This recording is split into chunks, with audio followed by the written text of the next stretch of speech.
Great Smoky Mountains National Park is within a day's drive for half of the U.S. population. Our visitation is greater than 11 million visitors a year. There's a direct correlation between use and deterioration. You can see that the pavement is under stress here by looking at what we would call alligator cracking. You know, these are signs that show extreme deferred maintenance.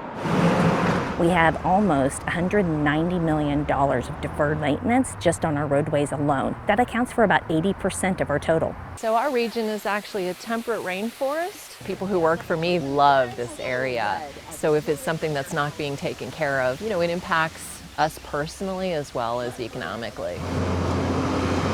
The Smokies are $1 billion industry.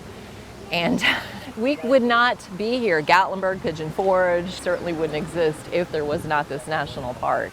And so if you're not taking care of this, you're basically, you know, choking out all of these gateway communities.